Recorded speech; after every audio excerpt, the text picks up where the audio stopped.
When you're first starting out looking for an agent, the most important thing, I think, is to understand how agents work. Most realtors are connected to a network nationally.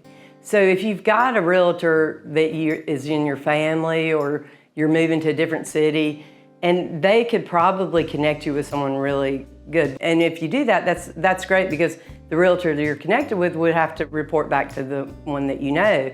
The other way to find one is to ask family and friends that have just recently bought homes. They will know if they had a good experience or not, and that's a really great way to do it. I do that with a lot of other things. As far as things that I do, is I always want to know if someone had a good experience, because that makes me feel confident going in. Zillow, which I support completely, and people get on Zillow all the time, has realtor reviews. You can Google or search for a realtor in your area. It's not necessarily how many reviews they have, but really read what they are. A lot of agents, since Zillow became such a big deal, there are ways to get reviews, and you can get the numbers. And I'm saying this because I probably have more quality than quantity on there. And that's what you need to look for, is just make sure that it's consistent, but always know that not every agent's gonna have every great review, because sometimes no one's perfect. These reviews tell a lot about the agents. They tell how their support team, they talk about what their motivators are, what their why is.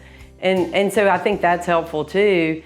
And then of course you can always try and Google different things that would make you feel confident that you had the right person. But I think the personal referral, or actually doing your own research in a personal way, is more important. When you're interviewing agents, or when you meet with an agent or connect with them, the first thing you want to make sure of is, I would just have a conversation and make sure you can establish a rapport. And it's because a house is the biggest thing you buy or sell, and it needs to be someone that you're going to get along with, that you like, that you can already develop a little bit of a rapport with. So that's what I always recommend, is just have a conversation, not a text message, not emails, but actually a conversation.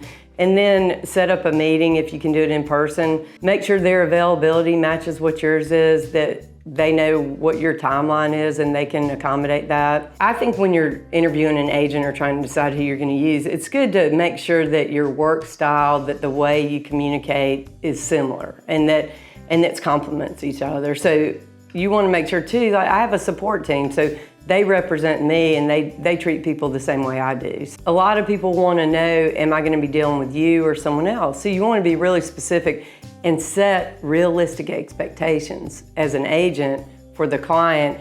And then as a client, you need to tell the agent what your expectations are, and whether they're realistic or not, yours are always right. That's the key, is you want to make sure that up front there's really open communication, and then there should be no problem throughout the whole process. I've always believed if you get to know an agent, or I get to know a client, and it clicks, you're gonna be satisfied with the process, because we end up almost being someone's friend by the end of it. And it's a big deal, so you have to be available. And it's different, it depends on the age of the client. Like we have certain clients who, they don't even use email, or if they do, it's very sporadic. So we always have to remind ourselves, pick up the phone. You have to pick up the phone for every age group. Now there's some age groups that they don't want to talk on the phone. We try and ask, what's your preferred communication? What do you need for us to do? And we do that. What is the most fun thing in our profession is when you really connect with people, and it's so interesting. I think it works in life when you meet a new friend, but there are a lot of clients that you immediately know that you're gonna be friends with them, or that it's just as easy and the communication's easy. But part of being a good realtor, in my opinion, is being able to get along with a lot of different people, whether they're like you or not. You have to adapt to other people's style, because everyone needs good service when they're buying or selling a home. And it may be someone that you would not normally think you would align with. I like to adapt to people. I'm very adaptable. I can adapt to most people, and it doesn't really matter. I think your personal life's your personal life, and your business is your business. Where there are people involved, it's always a little bit personal, but I do think that you can adapt and respect other people even if they're not exactly the same as you are.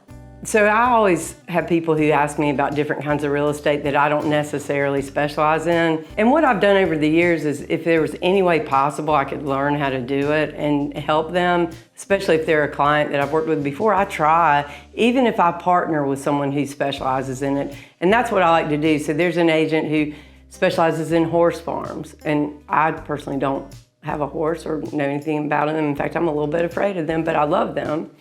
But I always try and partner with her because she's very well connected in that community, and she has a lot of connections and a lot of ideas and knows how to do it. And we work well together. So that's what I do, is I try and find someone who might specialize in what I'm not as up on, and then we just partner together, because in reality, even if you're splitting the fee, what's best for the client is what's best for the client. And that's what our business is about. The most important thing is find an agent that you connect with, that you have confidence if they needed help, they'd go get it to help you. And I think as long as you have a good relationship, you will find your house with them. And you can also call me, and I'd be glad to help you as well. Thanks again so much for watching, and we'll see you next time.